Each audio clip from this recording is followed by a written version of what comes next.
What's going on, everybody? It's your boy, Danny the Bull, here with Around the VeVeVerse, episode 7. We got the Doctor of Stuff. Yeah. Got the real Randy Chavez. We got Hello K, who's off doing something. Feeding his bird. And we've got Crypto Rain in the house. What's going on? What's up, guys? Good to talk to you guys again. It's been a week. I kind of missed these conversations during the week. I've gotten used to having them now. And a lot's gone on in the last week since we last spoke last Monday. One of those things was the community update on Wednesday, which feels like a lifetime ago, right? Because we study these things all day, every day. Feels like a lifetime ago, but I wanted to get some of your thoughts on it. I was speaking to Kay on a live stream. I was speaking to Daniel Lee, I think the day after the community update. I asked Kay what he thought to give me a review on a scale of 1 to 4, 1 being the lowest, 4 the highest. And he gave a scathing review. He said he thought it was a 1. What do you guys think? What did you guys think of the community update 1 to 4? How would you rate it and why? We'll start there.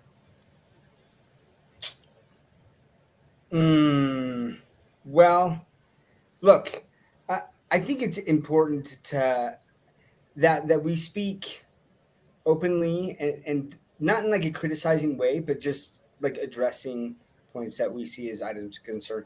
Like I was hoping for more, like I love the rebranding, like in general, like I loved some of the memes with the taco heart and like the dating app. And it looks like there's some information, there's some additional information as to why maybe that rebrand also happened. That's fine, right? Development cycles, I think that's important. And we kind of talked about that. Rain and I did with the AMA with Reese. The product updates, like I guess the thing is people are still kind of like, they didn't really address any of the when questions that I think are important. The MCP and giving a little bit better timelines of saying, hey, we promised you this in December. Here's where we're at. We're expecting, as long as everything goes well. I know that they don't like to give timelines, but it's okay to say, here's what we're expecting. And then if that doesn't happen, coming up and saying X, Y, Z, and being a little bit more transparent about everything. I think that's everyone talks about that with transparency. And I think that they just need a little bit more of that. The wait list we're still waiting on, crypto pay-in. So yeah, kind of 1 to 4. What do you say? 1. It's a 1. It's a 1 for me. 1 for you. Randy, you're an optimist at heart. So there's an episode of Gilmore Girls where Dean takes Rory out for their 3-month anniversary and the date goes good, but he gets this tiramisu. And Rory's like, if the rest of the date sucked, this tiramisu would save it. I feel like in that same breath, I'll say, even if the rest of the update sucked, which apparently, according to you guys, it does, I think the fact that at around the 30-minute mark, Dan had mentioned marketing and Veve within 2 sentences of each other, marketing and Disney within 2 sentences of each other. I've since bought 3 million Omi, so wow. I would give it a 3-ish. The only things that I wish they would have addressed, which they didn't, was when they were going into merging accounts, they did not say that, and I feel like we should have known this anyways, but I just didn't think of it, that a lot of the tracking that people do, let's say like Rootless Girl, over on Twitter, she says like, oh, here's how many active wallets there are, and here's how many buys and trades are. Like those numbers are now, I don't want to say meaningless, but they're very, very skewed since the merging of accounts. And I just kind of wish they would have warned us about that. Again, most people probably would have just said, oh, that's obvious, and it probably was. I missed it. I like a lot. I mean, to follow up, Reese was in the Akomi Telegram group, like the chat, like a day or 2 later, going over things. And again, there's some things that people would want, but I give it like a 3.5. Like it wasn't updates like exchanges tomorrow, but I don't know. I'm just very excited. That's my interpretation of it. Rain? So I like to look at crypto as it's just business, right? We're in a tech business. Remember 2.5 years ago, there was a project that was way behind on timelines. They had reasons why they were behind on timelines, but it was super frustrating. The token was trading at what I thought was super undervalued and cheap. And so I was buying more. And was I right? Well, in the next year, it went over 100x from what I was buying at. And that project was Cardano. Aren't we in a similar place here? Like, the update, was it disappointing? I think really why we're all disappointed is that they're way behind on their timelines. Why are they way behind on their timelines? Well, that's what I was trying to figure out over the last 3 months. And I feel like I got a good beat on why they're behind on timelines, because like the rebrand, that wasn't in any of our expectations. So it's not like, yay, we got the rebrand done, because that wasn't a priority that all of us were even hoping for. And so really, what are we waiting for? The OMI utility program, the master collector program, and those timelines are way, way, way behind. And now I feel like I understand why. It's not exciting to be in this place, but that's part of the reason why the token price is so low. And so some of it is looking forward. Okay, where is the token price at now? Looking forward. So this community update, and now they're being more cautious on giving timelines, but do they have the right tech team now to start rolling out what we've been waiting for so that our investment will do well? I hope so. I think so. I think it's created this point in time that Randy gets, which is, look, the token's under 0.1 cents. Is this a buy or a sell? Well, I think it's historically cheap for what it will be again. Is it frustrating waiting and being patient, and nothing is happening as fast as we want? In fact, part of the attrition is the crypto winter, plus these timelines are way, way behind, because I think there were some fundamental things behind that weren't getting corrected that became a priority only 6 months ago rather than a year ago. So I think they're on their way to the right things getting done in better timelines. And so I'm bullish on that. I didn't get much out of the community update, though. So 1 to 4? 1. All right, 1 to 4. 1. Sorry, Randy. The I fearless did Mac. like the production value. I like the old rhubarb video that he dropped.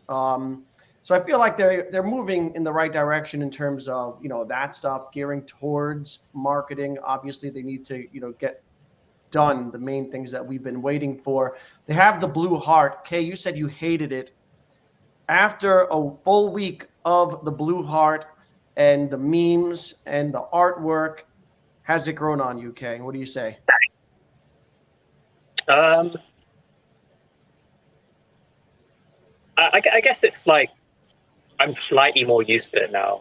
I mean, I was never like, hate's a strong word. I never really hate something, but like I was not a fan of it, and it like in terms of like how important it is to me, like is of very little significance to me. Like I honestly don't care what they use for the logo. They could make it a donut, I wouldn't care.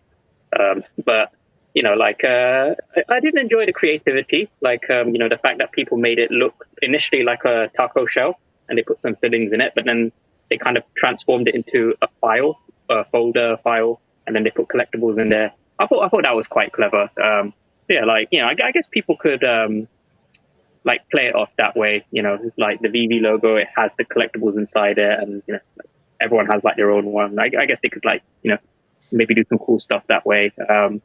But yeah, like the logo itself, it's not a big issue for me. I did find it really interesting speaking to friends of mine who are designers, right? Like one of them who's been a designer for 20 years. He's a VeVe collector as well. He's a software engineer as well. He owns his own company. Really, really cool, inspirational guy. And he's consulted with many, many, many brands. And he did something right. He got the VeVe logo. Actually, it's the same guy who pointed out that the VeVe logo is extremely similar to the Vivo logo, and there might have been some kind of copyright infringement there, because VeVe is now also moving into the music vertical, and Vivo, probably because that's the same kind of space as Vivo, they have to re-trademark. And Ikomi actually liked his post, and if you've been around for a minute, you would know whenever Ikomi likes something, it's like their indirect way of confirming it, right, without actually saying it in public, because sometimes they don't want to say, and they like this post, so that to me implies there probably is something related to some existing brand out there, and because they're moving into these new verticals, they're evolving, they have to kind of re-trademark, and that's also why I've noticed that they've lost the little TM on the logo as well. So he also pointed that out. But what he did do is he used basically with colors, right? There's like a hexadecimal code, and I think there's something like 1.6 million different shades of colors that you can get, right? And he checked it, and he says to the T, it matches the exact shade of the logo for Meta, and that's like a 1 out of 1.6 million chance. So he's like, it was definitely intentional that they did it like that. And so now he's thinking, is this like a kind of psychological thing that they're doing? They're using the same shade as Meta to make people feel like, the VV is also kind of metaverse related. Because I know some brands, they do that. They use kind of similar colors to existing brands, which are operating in like maybe a niche that they want their brand to kind of be associated with. So maybe that might be the case. I don't know, but it was a very, very interesting coincidence that he pointed out as well on top. But yeah, he knows far more about logos and brands than me. So I was kind of like, just fascinated, hearing him speak and reading about the Vivo thing as well. Yeah, the first thing I thought of when I saw the VV colors, I thought immediately of Meta. Anyone else's thoughts on the heart? I've been a big fan of the old logo, so I don't love the change. So maybe it'll grow on me. Yeah, I've had to tell multiple people. They were texting me and saying, "Hey, what? My VV app is gone. It's completely gone from my phone. I don't know what happened." And I was like, "Nah, look for a heart." And I did like the old VV logo, but I get it, right? You can't have that copyright infringement, or trademark infringement. Sorry. So if they have to make the rebrand, they have to do it. Do I love the heart?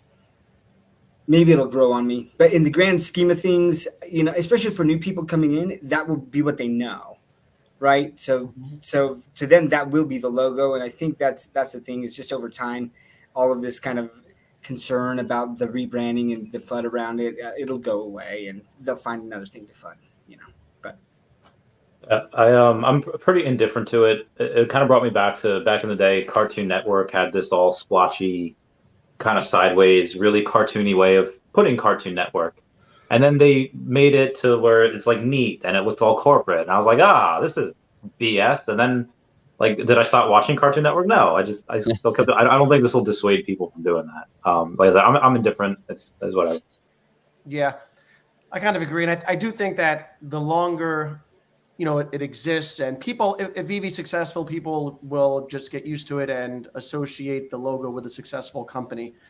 So it's all good. Did you guys see that new Medium article that dropped today with the development cycle? What you think of that? Any thoughts there? Oh yeah, I saw that. I spoke to Mitch about that today actually on Spaces, because Mitch jumped on Twitter Spaces today, the product director guy. And I gave him some feedback, right?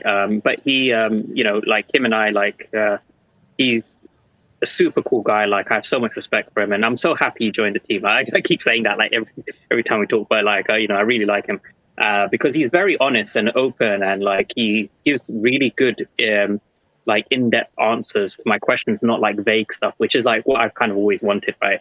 And so I asked him straight up. I was like, so in the article, right, because we had a conversation about this before about improving their devlogs and updates when they do updates to the app on the App Store, making it more, insightful rather than just some generic, statement.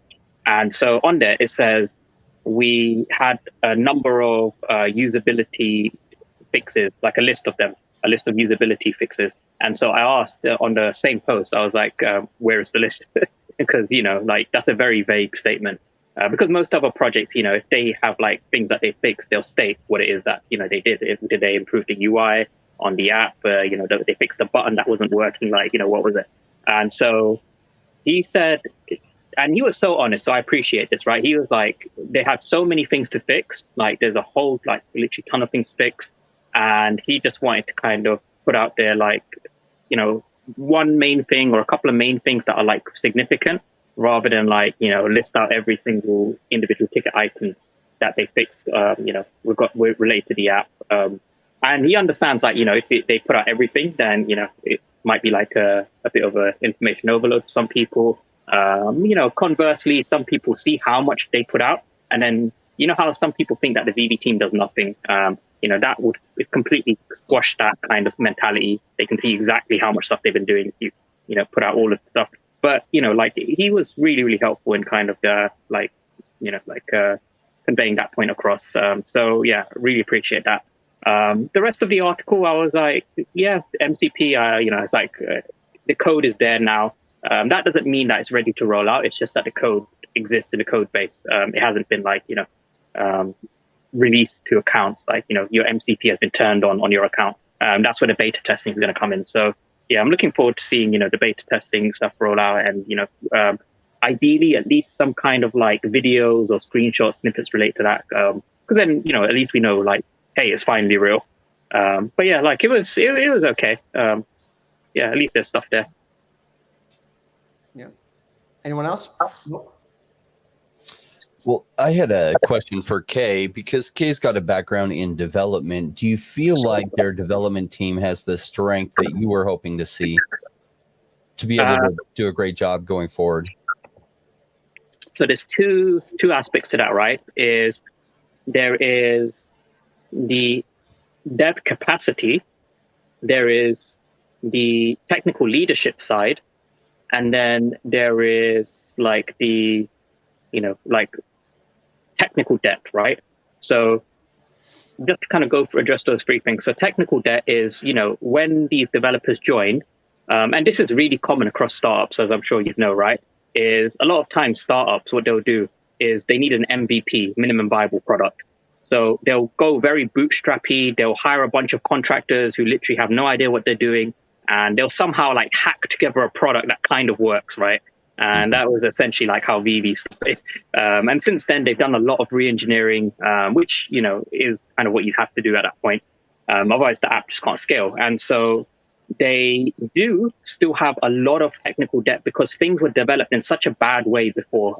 Obviously, not everything, but there are aspects of the app that were just poorly designed because they didn't think about, all the things that would have need to be changed in the future. And to be honest, I wouldn't be surprised if a lot of these devs that did work on it, because they were contracted, they probably aren't even there anymore. Because that's just what happens, right? Is the contractors, they get paid to do a job. They're there for like half a year. They do it. They don't really care about, how scalable, maintainable it's going to be. They do it. They get it to work, and then they go. So that's very, very common across all companies, not a Veve specific thing. So I know for sure that they definitely have a lot of technical debt, and I know they've been reducing that technical debt over time. So yeah, that's still going to be a challenge. As far as dev capacity goes, so like the amount of developers they have available spread across different teams, I believe right now they don't have enough capacity to kind of do everything that we're expecting. But that's not to say that they aren't hiring. I know they're hiring. I've literally seen on Twitter the new CTO speaking to someone about hiring a team of devs.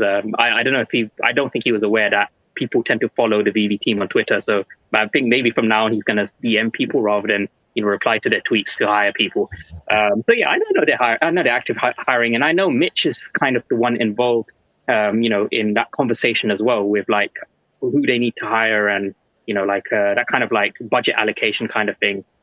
So that's really good to know. And like I said, Mitch, he's coming in with a lot of insightful knowledge, experience, and both Nesta and Mitch, they're kind of involved in, they've got good amount of experience in scaling up startups to, that next stage where they're kind of like SME level companies. And then the last one is technical leadership. And this was always Veve's weakest point, I felt. And I kept complaining about this. I was like, these guys just need to hire a good tech lead. They need to go to like a company like Amazon or Facebook or Google and just hire one of the tech leads from there. So they can come in and they can just refine the processes, the culture within the tech, the tech side. And just instill like good practices and, like understand how to really kind of translate these requirements that, the founders have and the community want into like actual features for the app in a way where it's scalable, testable, maintainable. I felt like they lacked that until, I saw Nesta come in, I saw his background and experience, and then, I spoke to him as well. And now I feel like way more confident that, okay, like he is alongside Mitch, they're really helping to make the technical side of the company more mature, because there was two ways that Veve could have approached it. They decided not to go with the way that I would have preferred, which would be to partner up with a tech, like a separate tech company. Similar to Hero, they partnered with Colex. And that's why they haven't really had any like major tech issues. You know, they just drop stuff like features like it's nothing. Quid, they partnered with Animoca, so they've got like a separate tech side as well. And that's why, you know, Quid they've transformed their company a lot the past year. You know, like I think DC's kind of done it with Palm. Although I'm personally not a huge fan of Palm. You know, like no disrespect to Palm people there, but like Veve decided to, rather than partner with someone, they decided to kind of go at it their own, which, you know, has its pros and cons. You know, the pros being obviously they get to retain equity with the company entirely for themselves. That's fine. They don't need to give away any like money or equity to a partner. But it's kind of like a case of, okay, well, now you kind of have to build the team up from scratch whilst simultaneously building up the product from scratch. And that in itself is a challenge, because the analogy that I gave, right, is let's say you have a wedding.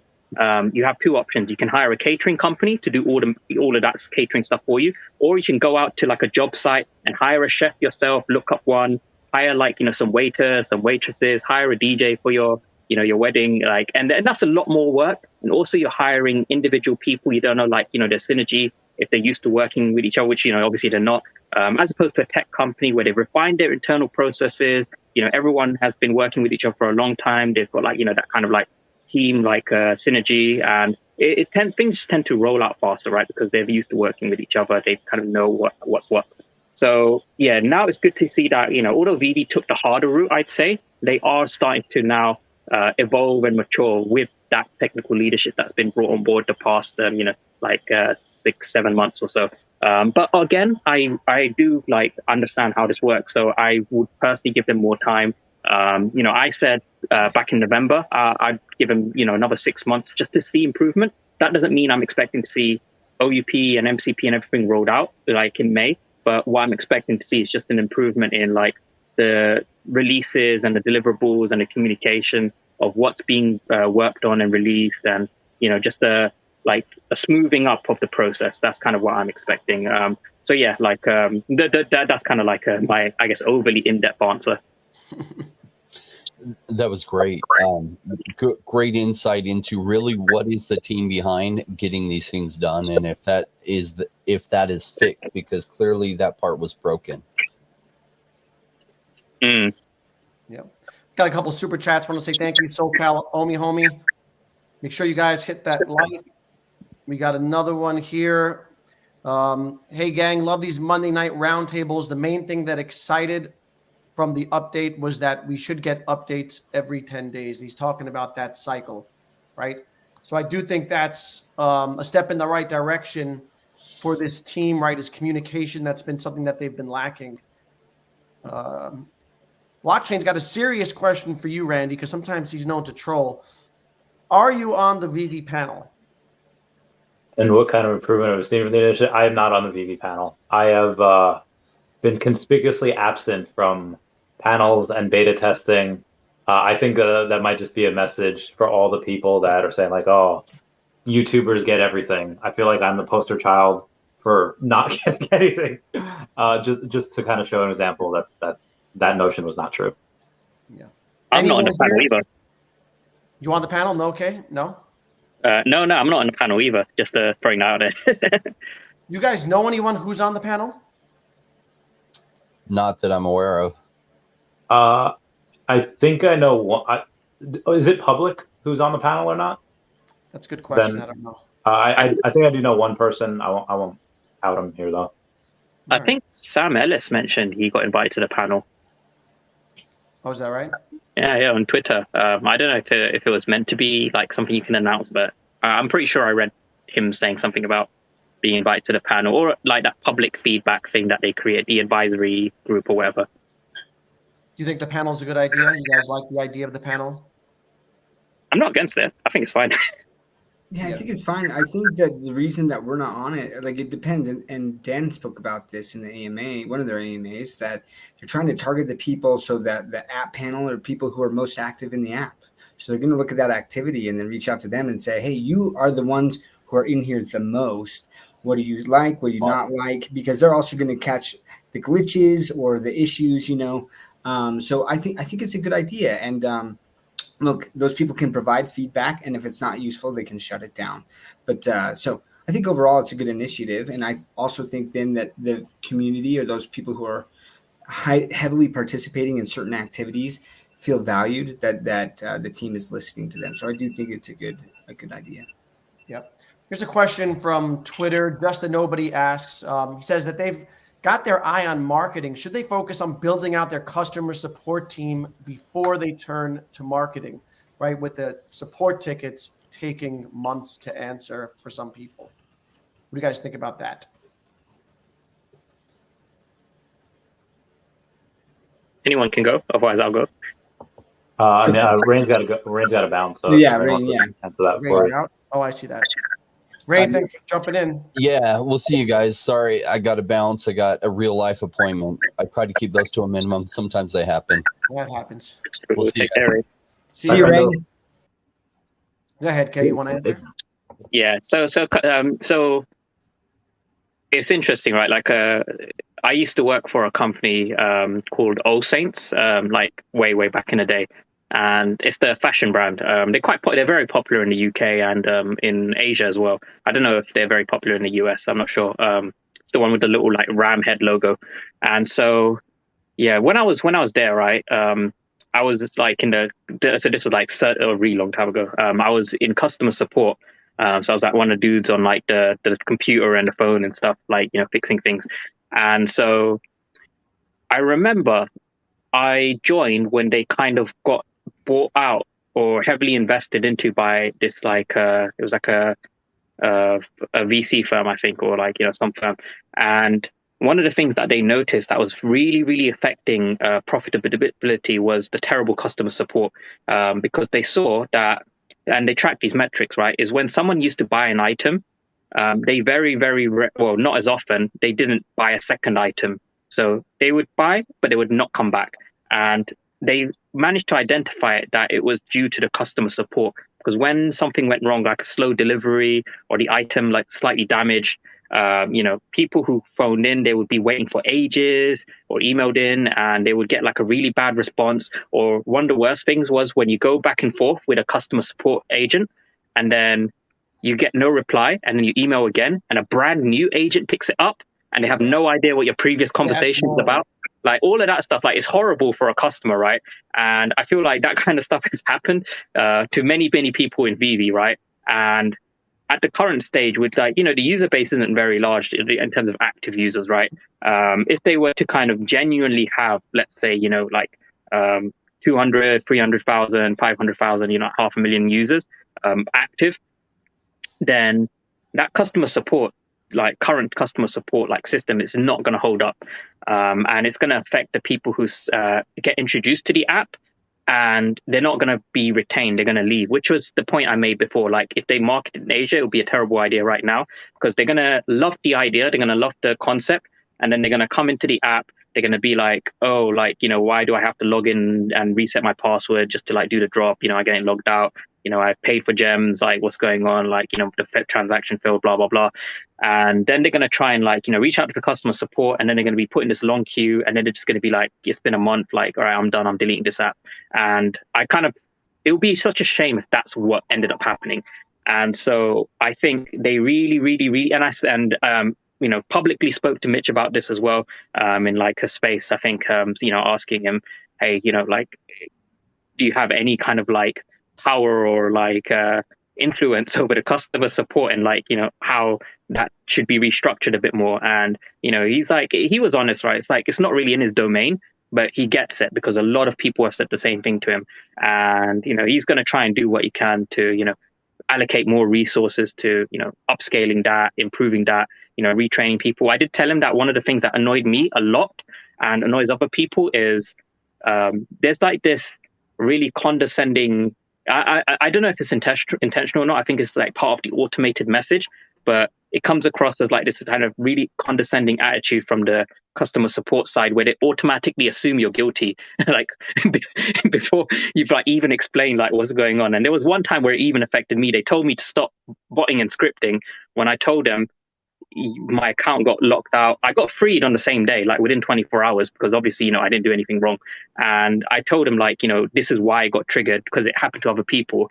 And they were like, you know, they gave me that automated response that said, you know, just make sure you don't bot a script in the future. And I'm like, I did, like you need to fix that automated response, because it leaves like a bad taste in people's mouth if that's like the last thing they got. It's like, I was innocent, you locked on my account, and you also told me to stop doing something which I wasn't doing, something that we established. So, that kind of stuff I spoke to him about. And so, yeah, like they have to refine all of this stuff before they even attempt to market to like larger demographics. That's kind of like my feedback on that whole thing. Yeah, I think you nailed it on the head there, Kay. So there's two things with marketing. Some of the fun, and so I got to rewind a little bit on the AMA with Rain when we were talking with Reese. We asked where the marketing was, because Alex in his space had said, "Hey, I'm really excited that the marketing is going to be coming, that everything I've been putting together," and we were with it. And Alex DM'd me, and he's like, "Yo, if you have questions about marketing, just ask me." And we are starting to see that, right? If you type in digital collectibles on Google right now, you'll see a little ad for Veve collectibles, right? I think so there's that marketing. We're also seeing the old rhubarb videos, which are everyone has loved those. I love those. You learn so much more about each of the collectibles or these comics that they're dropping, this background and history. I think that gives people like a great taste in their mouth. But then they have that, and then they get kicked out or they get locked out, and then they go, and the customer service is so poor that all that marketing can go to waste. So I do think that customer service is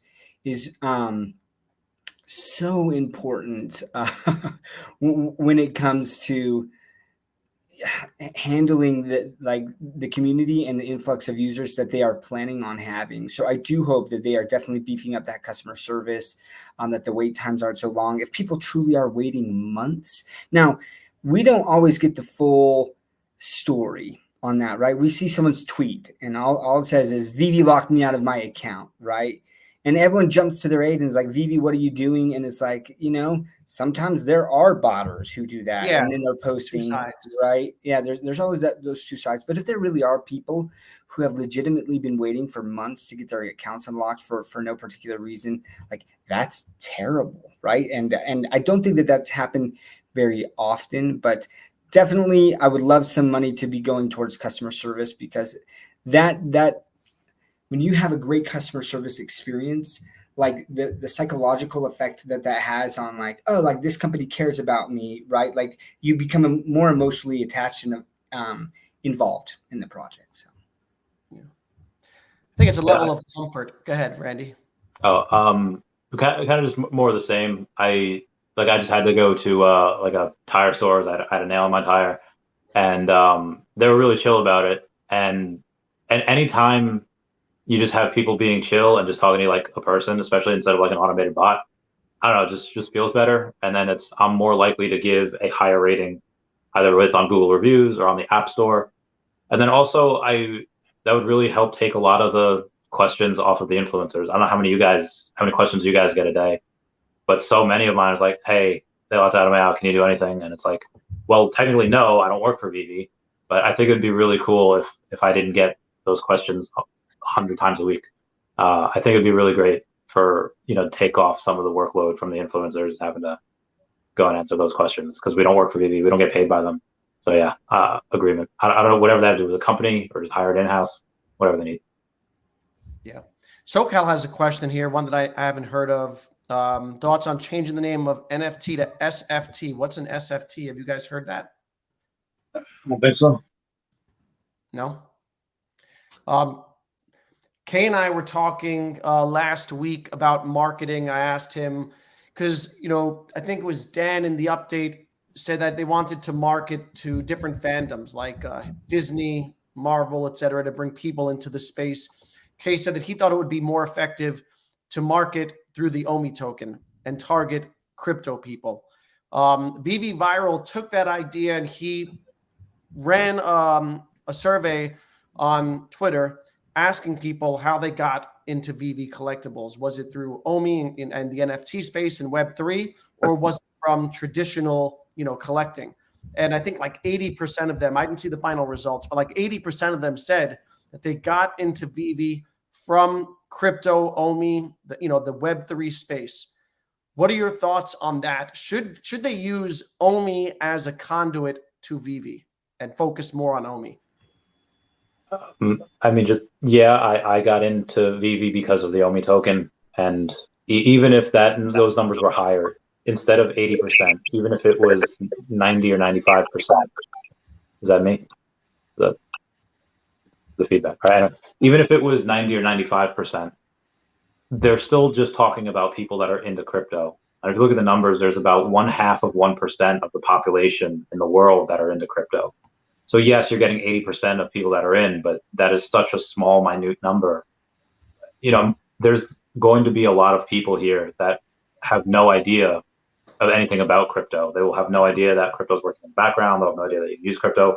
They're just going to use their fiat. They're going to use PayPal. A lot of people will use crypto to gem. So a lot of people will use OMI to gem at some point. But the mass majority of people in the world will not use crypto. They will use their normal fiat. So yeah, I think advertising the token will help amongst crypto people, but that won't help among people that aren't going to come in just because of crypto. They'll come in for other reasons. So I see both sides. I'd say short-term marketing to the crypto people wouldn't be a bad idea. I mean, look, they launched, right? I mean, Rain was a part of that pre-seed investment where they talked about, I mean, and they helped raise using the OMI token. So I do think that there is a responsibility there to those token holders to actually provide the utility that they had promised and marketing that. People are always complaining and saying, why doesn't OMI follow the market when Bitcoin pumps? Like, I mean, OMI kind of does its own thing, and it's because it's a utility token without utility. So if they want to, they start marketing that. I'll give you a good example. Like, so I remember when they dropped the partner statue, and one of the main Bored Ape Yacht Club holders was like, I will trade a Bored Ape for the first Mickey Mouse NFT, right? And then people started being like, oh, they're not NFTs and all these things, and then the token's like a sham, like. So I think in the short term, right now, as Veve is slowly building out its presence, right? Like, and I'm thinking long term there. Yes, there will definitely be way more people coming in and with their credit cards and buying stuff that will probably have nothing to do with the token. Short term, right? I do think it's important. They marketed this token. They said that they're part of Web3. That if they really do market the token, they will bring more people into. I mean, these people that know crypto know NFTs, or a lot of them do, and they'll come in and they will start purchasing those as well. So I do think that if they are looking for short term to gain additional users, that would be one way to do it. Okay, do you want to elaborate on your thoughts on that? Yeah.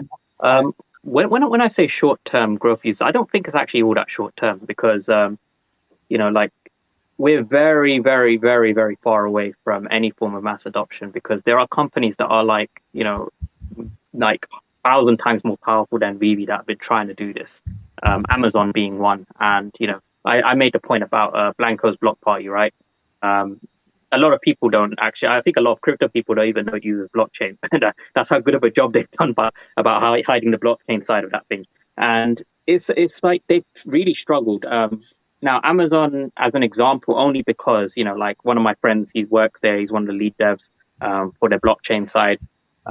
They are still investing in this side of things, but it's not like a massive priority. But it is one of their niches that they're focusing on because Amazon has grown as a conglomerate, from just selling books. They do like everything. You can even get Amazon haircuts now. Like there's salons that Amazon owns where you can get haircuts and things like that. So it's pretty cool. So it's again just because they're doing it, it's not like they see it as like something super amazing, cutting edge. It's just another niche under their belt that they think is worth putting time and resources into.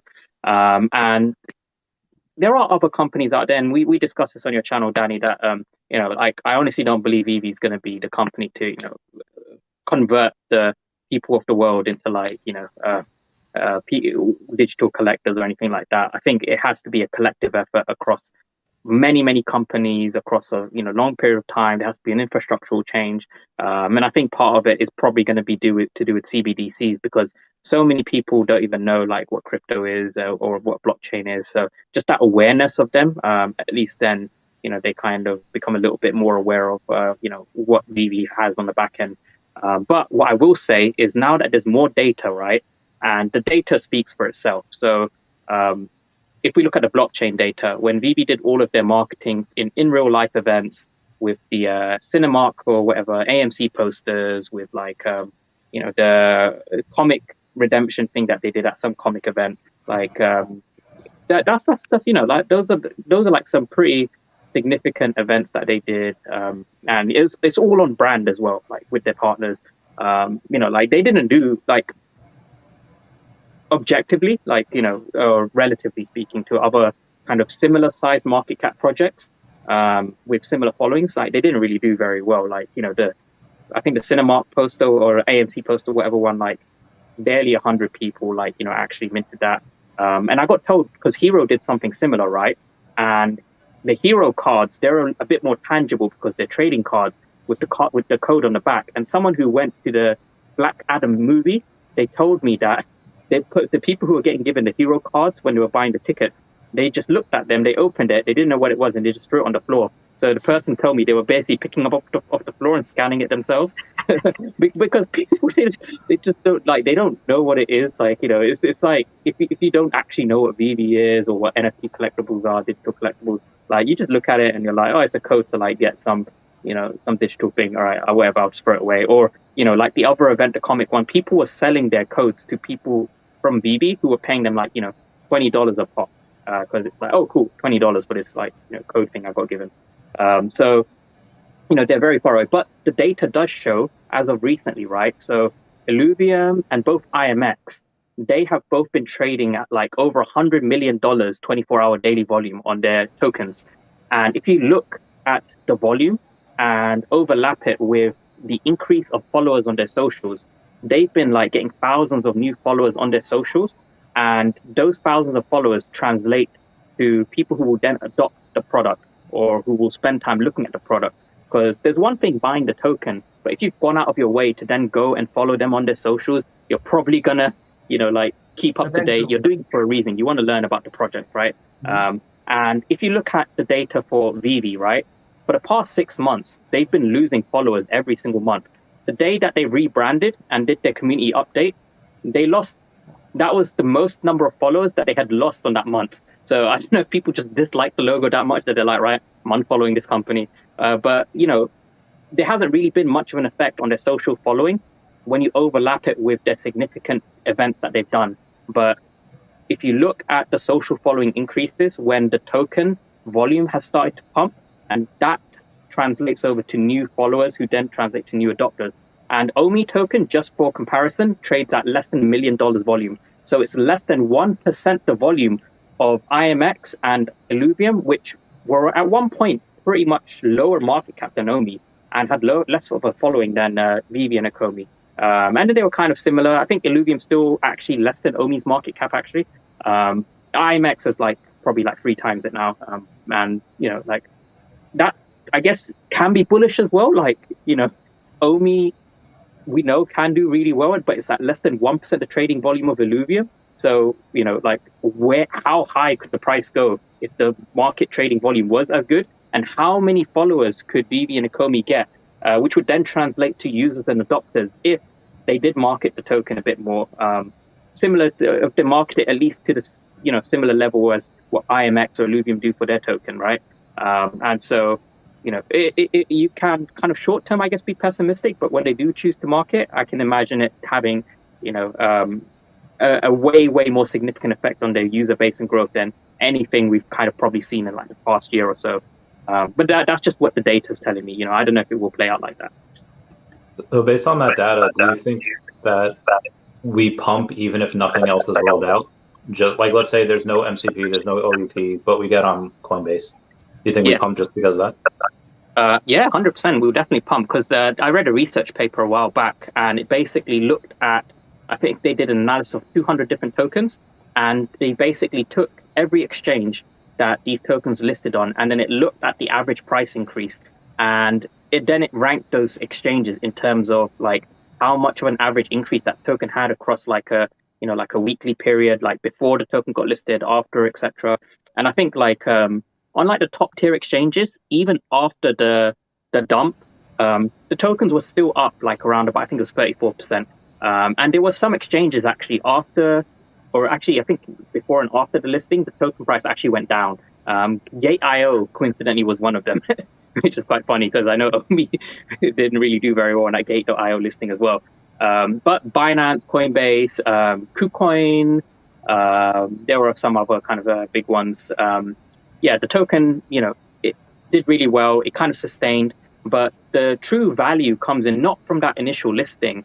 It's from everything that happens afterwards. So now that the token is there on a platform that sees, 1,000 times more people than, the current exchanges like BitForex and Ascendex, that you're putting your token out in front of 1,000 times more people. How many of those people are likely to click as a percentage? Probably the same percent, but in terms of raw numbers, that translates to a lot more. Out of those that click, how many are, going to read about the token and buy into it? In terms of raw numbers, significantly more compared to the current amount of exchanges. And as far as Illuvium goes, that's translated to, a few thousand more followers every day. IMX, quite similar, but the volume, like they were listed on Coinbase and Binance, whatever, ages ago. And now you can start to see, like, as the rest of the market starts to rally, they get that increase in volume. So I believe if Omi were, at this point in time, if it had been listed on Coinbase, it would have followed exactly the same. People would have seen Omi on Coinbase because most people, when they're new to crypto, they'll either go to Binance or Coinbase. All of my friends I've noticed who are like brand new newbies to crypto, they usually always go to either Binance or Coinbase because those are like the most, most promoted, most like beginner-friendly exchanges that I personally know of as well. And so most likely they will probably see Omi if it's trending. Like I know there's like a biggest performer like ranking, and I'm pretty sure if Omi pumped, it will probably be like #1 on the biggest performer ranking just because it's so low right now. And that's where, then it gets put in front of people's faces, their eyes, and then they look into the project and then they'll probably end up following. And I think as long as they're aware of that from the marketing side, and as long as they acknowledge that, that's what the data shows, and, if that influences the decision to maybe create a strategy around marketing token, then, I think that's extremely bullish, not just for holders, but, for new people as well. They kind of, feel like, hey, this token that was sold 5 years ago that currently has no utility, they're still talking about it. They're still kind of, doing things with it. It's on like some decently traded exchanges. I'll learn more about it.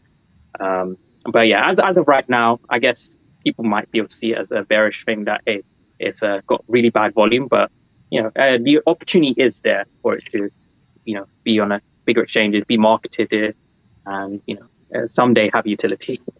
I tweeted yesterday that Bonk, a meme coin on the Solana ecosystem, dropped recently, 14 exchanges already. The Omi token's been around for nearly 5 years, is only on, I think, 4 exchanges. Is it time to finally get the Omi token listed on real exchanges? Yeah. You know what, right? Like, I understand not wanting to list a token on like a really big exchange like Binance or Coinbase right now, right? With everything that's going on. But I feel like we've taken it to an extreme. We're just not listing on any exchanges right now, to the point where the Omi token's volume is really detrimental, because I bought like $400 of the Omi token. Like, I posted a video of it, like I think Randy saw it, and I pumped the price like 2%. And I feel like you shouldn't really be able to do that. Like, that's just kind of not good for the token at all. I think at the very least, maybe list on like, don't go for like the top tier exchanges, but just list on like some, maybe BitForex level, Ascendex level, just a couple of them, just to help the volume out a little bit so that it's not trading less than a meme coin. I think, I think that will be fine. Yeah. Randy, what do you think? I would rather them wait to go and until we have a little bit of utility. I mean, crypto to gem is technically part of the OUP development roadmap, and so is the waitlist technically, but that really doesn't have much to do with Omi. Yeah, crypto to gem will go and refill that. That'll refill that gem pool that eventually we could use Omi to buy gems with, and that'll burn Omi, which would be great.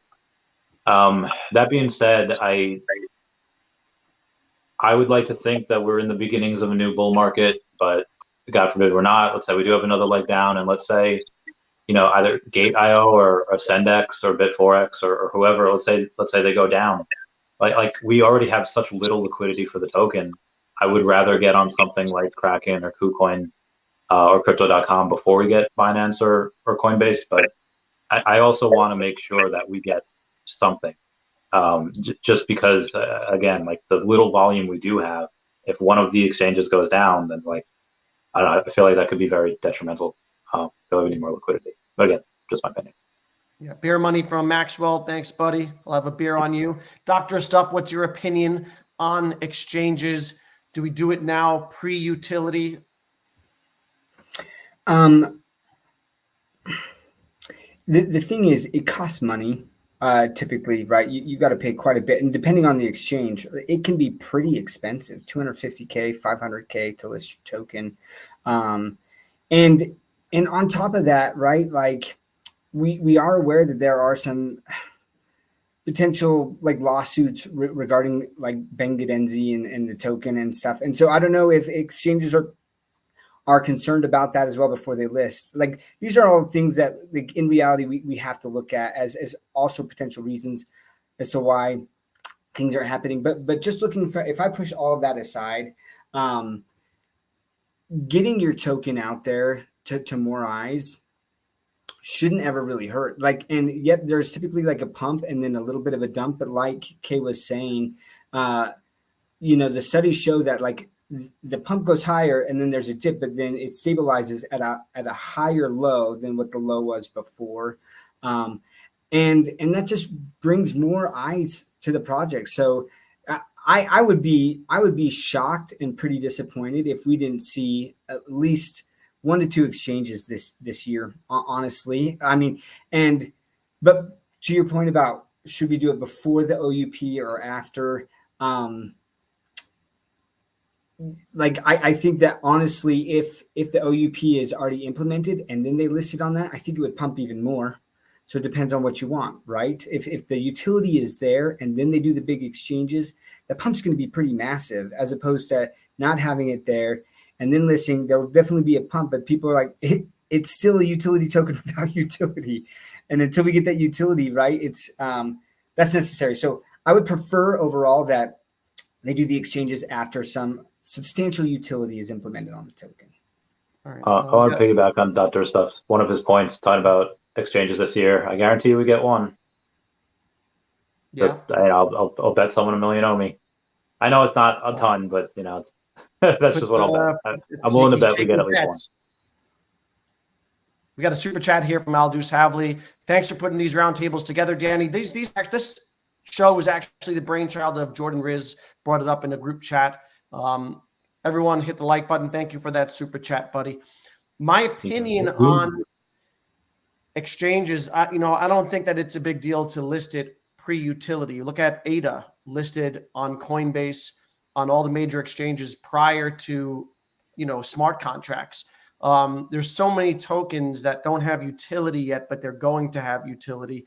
And it builds awareness for the brand, helps create community. So I do wish that, I would like to see them, even if it's not a major exchange like Kay is saying, even the smaller ones that are same tier as what we have would help with sentiment. And like Kay said, help create that volume.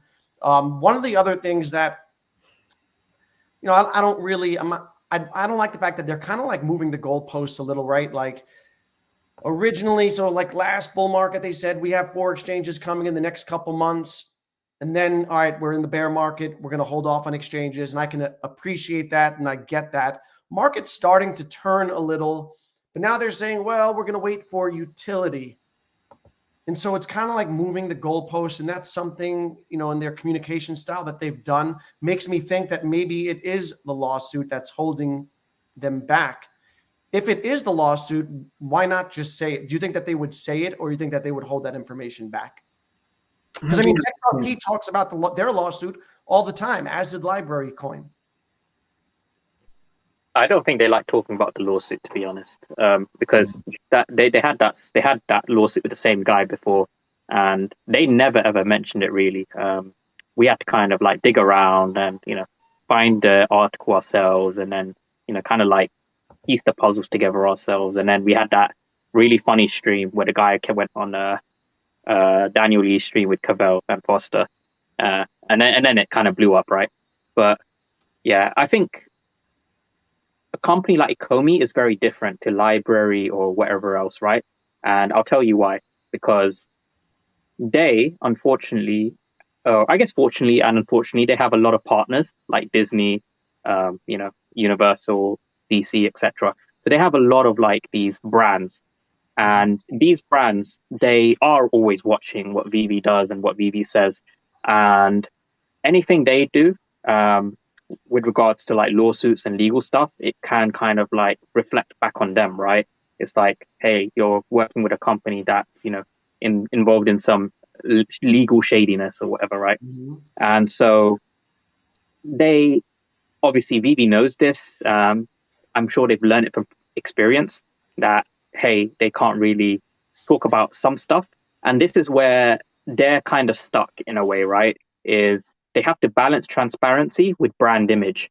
There's stuff that I'm sure they would want us to know, but we're never going to know. They're not going to tell you because it's going to look bad on a company, which is going to then look bad on their partners. And a classic example was when they announced Marvel, right?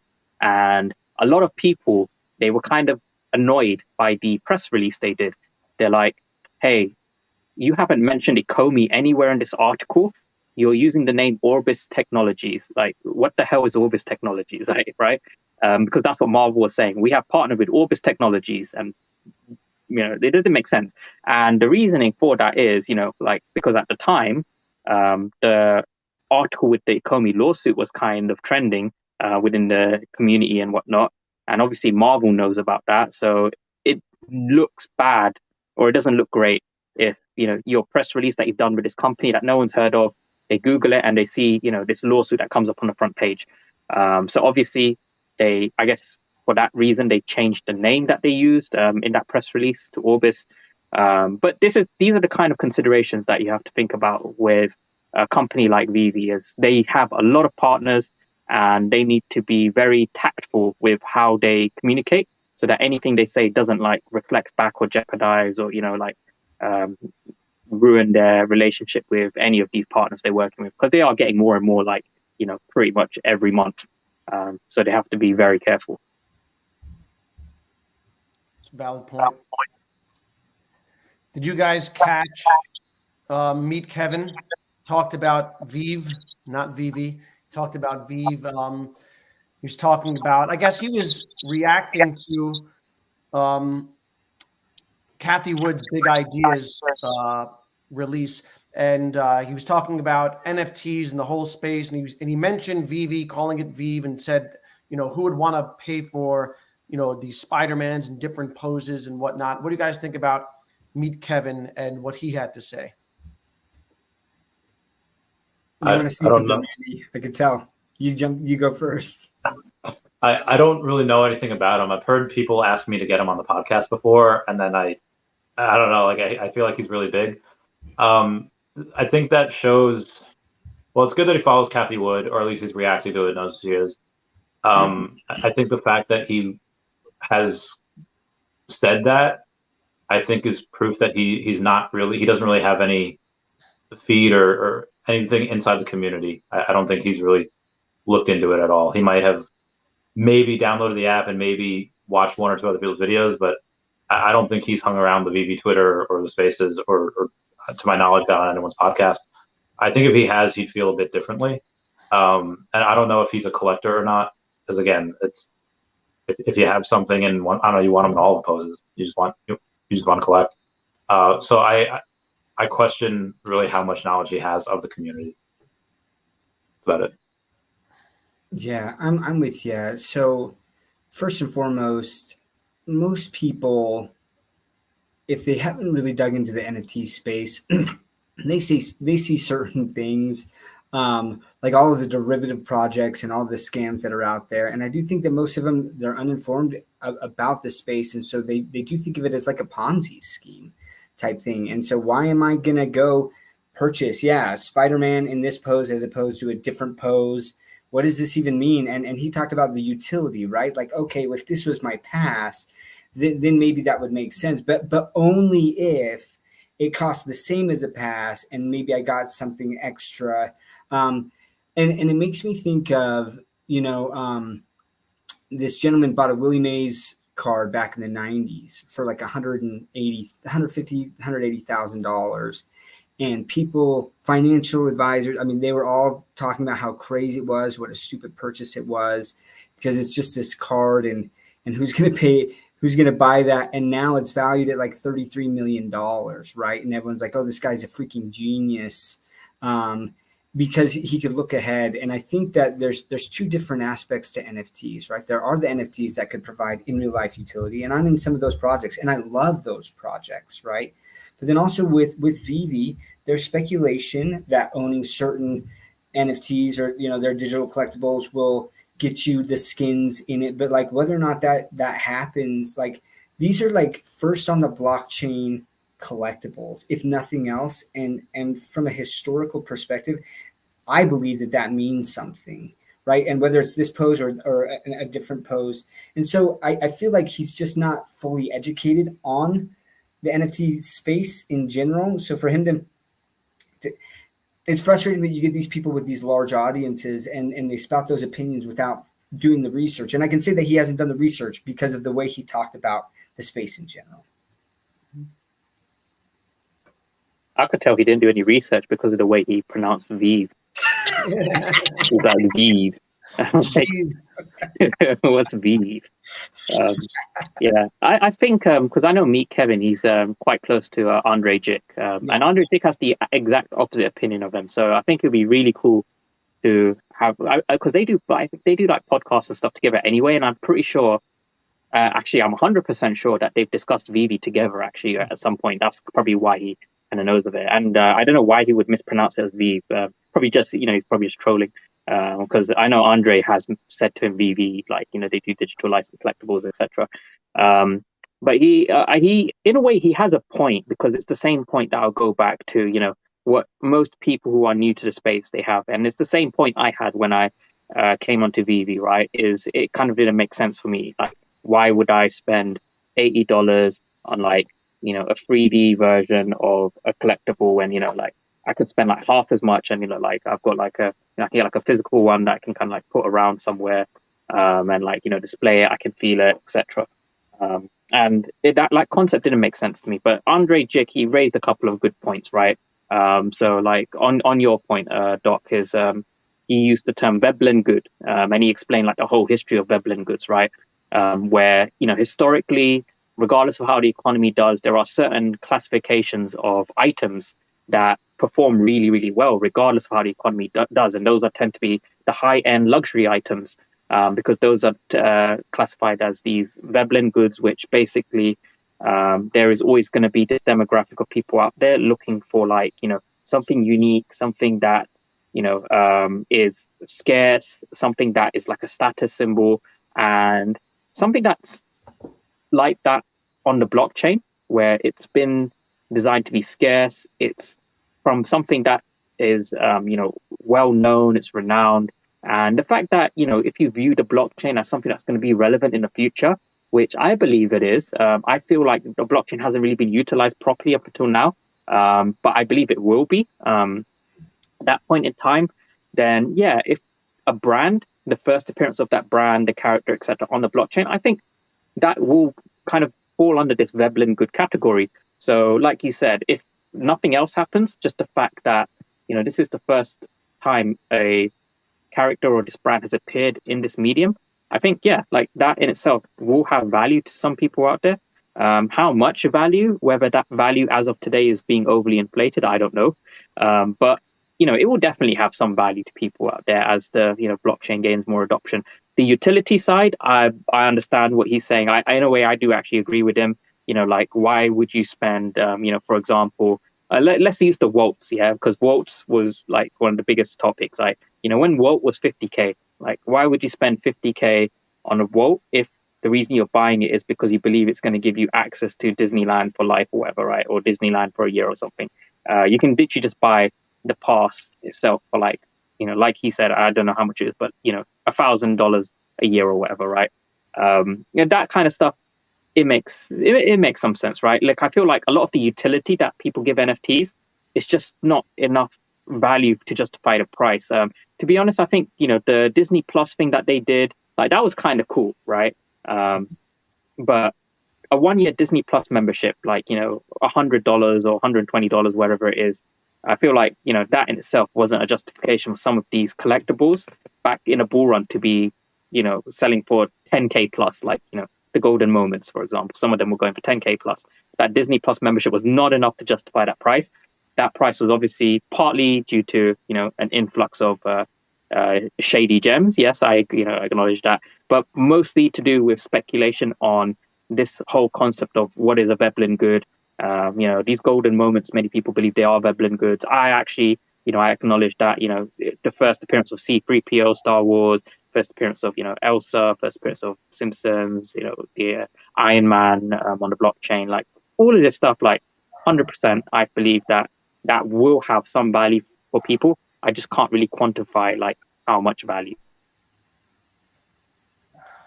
What about you guys? You guys, Kevin did differentiate VV NFTs with NFTs that offer utility. Dan, in one of the videos over time, in some interview I was watching, said that the utility of VV NFTs is just the being able to hold them and in your digital wallet, put them in augmented reality, and just having them. That was the utility. Does VV need to offer utility in order to enhance their product? Randy, or Doctor of Stuff? I mean, no, like they're a collectibles app, right? They're digital collectibles. And so it depends on which way they want to go. They can have somewhere and it's going to depend on each IP, what that IP wants to offer. It's not VV who offers it, right? It's the IP. So I think that's important to remember, is that what does Disney want to do with that? But here's where I think that your Web2 companies, let's see how they involve themselves in this space, because I do believe if they said, hey, anyone who owns a Walt, they'll have a lifetime pass to Disney. If they offered that, I think that the price of Walt would skyrocket. Now, I think that it would overboom for a while as all of that hype, right? But how much money would they make just on the exchanging of that, right? With that royalty that they get. And so it depends on how they want to treat that. So does VV have to offer anything with their utilities? No. And it's going to be up to each IP whether or not they want to. But in certain instances, it might make sense for them to offer certain utility to bump up that price where they can actually make a greater return than what they're giving out. And anytime that they can do that, that's a smart business decision to do. So yeah, that's my 2 Satoshis, as I really like how Kay says that. Yeah, 100%. I mean, we know like the little Dippin' Dots do not cost them $7 a pack. It costs us $7 a pack, but it might cost them maybe $1. But markup is ridiculous. Just agreed 100% with what Dr. Stuff just said. And I think Comics and Crypto and VV Magic had almost like an open letter to Disney. They did like a video essay on why they should give utility not just to Walt but to other things as well, and maybe not give everything to just one. Maybe if you have an Elsa, you get a discount on, like, let's say the Disney store, and it could be like 5% or 10%. And if you have maybe all of the golden moments, then you get a 10% discount, and you don't even have to go to the parks. You just you get this QR code or whatever, or you get a thing that you can just do from home. But on the other hand, I would say I see a lot of people complaining about the fees, which I get. Nobody likes to pay fees on anything, but where else are you going to be able to put in $100 and walk away with a couple thousand? I mean, I don't see that anywhere. So I think that's just the cost of doing business. And I think that we don't really need utility. There's a bunch of people that are buying these things where there's no utility right now. Maybe you could argue a small percentage of people are buying in hopes that we get utility one day. Is the utility going to be worth it? I don't think so, just on what we're expecting to do.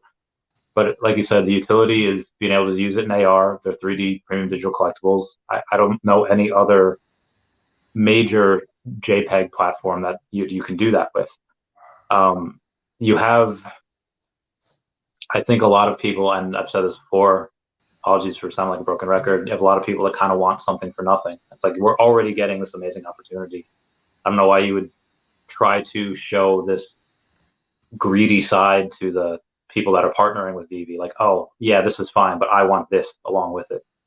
I mean, hopefully the big partners just kind of just use that as just noise, and they say, well, we're going to do it because, I don't want to say of greed, but because of that 6% that they get each time. So, see both sides.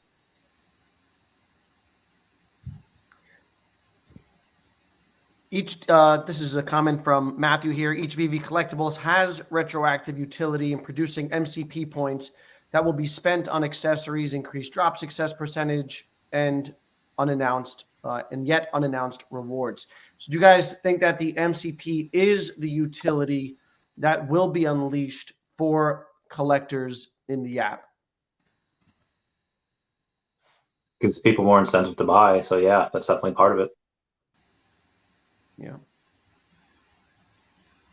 But what about, so people see like, Bored Ape Yacht Club and all these other NFT projects, and you think part of it is because they're comparing Veve to these other projects? Does Veve have, is this not Veve's competition? Is that like the mindset that we're in?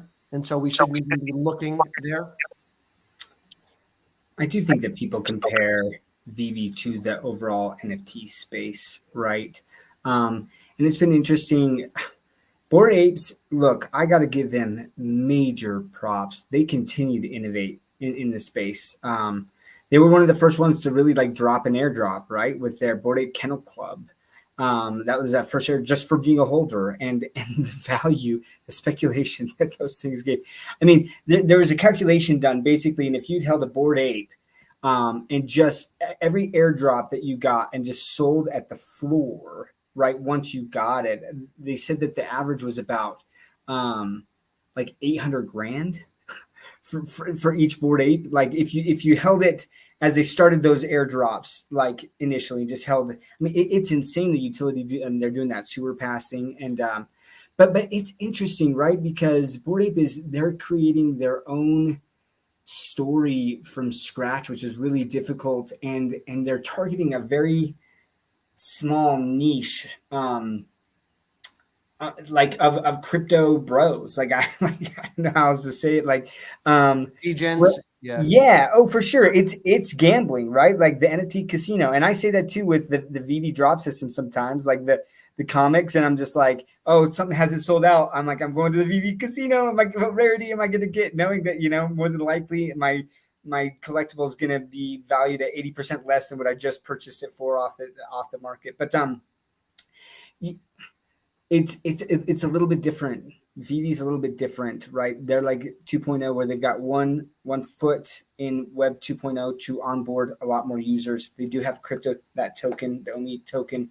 They have NFTs, and they market it as such. So, but we do get compared to Bored Ape. But I'll say this, like in general, like the Veve marketplace, the amount of money that they continue to generate with all of these drops, and you compare it to any other IP drop out there, and they continue to crush it. And so I don't know if it's fair to truly compare and be like, oh, Bored Ape is continuing giving airdrops to their holders. Well, you know what? They only got 10,000 holders, right? Like it's the Bored Ape. And maybe they're also saying, okay, well, the derivatives, like the Kennel Clubs, the Mutant Apes and things like that, if you hold the Bored Ape and this, then you get additional things. But like, Veve can't really do that with how many collectibles that they've dropped over time, So is it fair to really compare a 10,000 PFP project to the whole ecosystem of Veve? Like, I don't think that it's a fair comparison. Yeah, I think I wouldn't compare them to Bored Apes, because that's like one, I guess you could say, one IP under Yuga Labs. I would compare Veve to Yuga Labs directly, right? Yeah, it's good comparison. And like I was in the camp where I kind of made fun of Yuga, like this time last year I was like making fun of him, like like this is clearly like manipulation. They're just using these monkey JPEGs to launder money, like and Yuga's just trying to make like pretend to be a company just so that they don't get, like the feds after them for basically, like facilitating money laundering. That was literally my impression last year. But now I'm like, I've completely done a 360. I'm like, holy shit, like, Yuga is a very, very respectable company, and they're literally killing it. And they've done some things which have like really set like a precedent for everyone that, they can come into a niche and they can perform. And one example that I spoke about not that long ago is the gaming sector, right? Is never, ever, ever has Yuga Labs gone out and been like, we're going to market to the mainstream gamers of the world. We're going to make them embrace Web3 gaming and come to our platform, blah, blah. They never said any of that, right? And they went and they made this game about going up a monkey's butthole, like, so some random crap, right? Literally random crap. And, they marketed an NFT called the Sewer Pass, which again sounds like crap, literally. And that NFT sold like $34 million in volume in the launch week or whatever, right? Like ridiculous. That's like put it in context. That's more volume than the entire monthly volume of the OMI token. And they did it with this Sewer Pass. And then not only that, right, is the game, which to me didn't like, it was cool. Like I can see it's a little bit addictive, but it wasn't like an amazingly revolutionary game, right? It's like, you're just like moving around, avoiding obstacles, going down this tunnel. And the further you can go, I say tunnel, it's a monkey's butthole, right? And, whoever the further you go, the more points you get. And what they did was extremely, extremely clever. Is they have obviously a lot of the people in that community, they're whales, they're well connected. What they did is they created this sense of competition between them, and they gave them the resources and whatnot. And then what they started doing is people started reaching out to professional gamers to play on their behalf. And what happened then? The professional gamers were streaming themselves playing this game created by Yuga Labs. And a lot of these gamers, like the guy who got the top score, he is like a world champion in Fortnite. And I believe he has something like 2 million followers on Twitter and Twitch or whatnot. And he was streaming himself playing it. And then all of a sudden, and Fortnite is a pretty big game, and the influencers within Fortnite, like their followers are like freaking diehard, dedicated people, right? So all of a sudden, Yuga Labs now has more mainstream gamers on their platform than Illuvium, Big Time, Guild of Guardians, whatever. All of these other platforms that made it their mission to onboard the gamers of the world to Web3 gaming. Yuga Labs did it magnitudes better than them, with a game about going up a monkey's butthole. Like that in itself is testament to how powerful Yuga can be. And that to me was like the switch. I'm like, if Yuga came into any other niche, if they tried to invade Veve's niche and they did some like weird kind of marketing tactic like that is something to be aware of, because they would probably be successful in doing that. So like I can definitely see, although, the initial concept of Bored Apes, 10,000 generative monkey PFPs, which to be honest, I still to this day, I believe a lot of it was money laundering. But, Yuga Labs as a company, they've proven themselves to me. And I can see them definitely being a force that a lot of existing brands would want to work with, like existing like licensors, that what some of the ones that we see on Veve. I can definitely see them reaching out to Yuga, wanting to work with them. And the fact that Yuga Labs has been collabing with like IMX, for example, they've been doing like stuff with like luxury brands now, actually. Like official collabs with I can't remember which luxury brands, but they do like diamond jewelry. They've been doing that kind of collabs. So yeah, I can definitely see them, kind of being out there. And the fact that they have really, really big celebrities holding their Bored Apes and who are embracing them. I know Snoop Dogg was like one of the bigger ones who did like that 3D kind of music video. I thought that was kind of cheesy, to be honest, personally, but like it puts them out there. Like they are very, very good at doing that. And, bringing in, as a company that's never actually explicitly said we want to bring in mainstream users who don't know anything about NFTs, I feel like they've done the best job at it so far, because of like, all these reasons and how they market, and like, all these like, little clever like features and things that they drop out that, creates this like snowball effect, like they did with the #1 Fortnite player guy. Yeah. Doc, you got to go, right? Yes, gentlemen, it's always a pleasure chatting with you. I really do look forward to these Monday chats with the Ecomi Veve Roundtable. I just want to, as I always do before I sign off, make sure everyone hits the like button, that you follow everyone here on Twitter. They spend a lot of time doing research on these topics and conversations. Hopefully it provides you value. If so, I see that there's like 130 something people in the chat and only 79 likes. If you get that like button up there, it really just takes a split second to hit the like button. So, but anyways, yeah, thanks everyone, and we'll see you next week. See you, Doc. Cheers, mate. Bye. So obviously Veve has been, very successful with what they do in converting regular people to collectors, creating a community, and now they have an eye towards marketing, right, this year. What can they learn from a company like Yuga Labs that's done it so well? I think I don't think they necessarily need to like copy what Yuga's doing, because Yuga's mission and Veve's mission, okay, yeah, ultimately they both want to bring as many people on board and have the biggest company valuation. Like, yeah, like we get that, but ultimately what they're how they're trying to get there is a bit different. And Yuga is a good example of, they're very adaptable. Like, they are good at pivoting when they need to, and they're good at identifying opportunity and seizing it.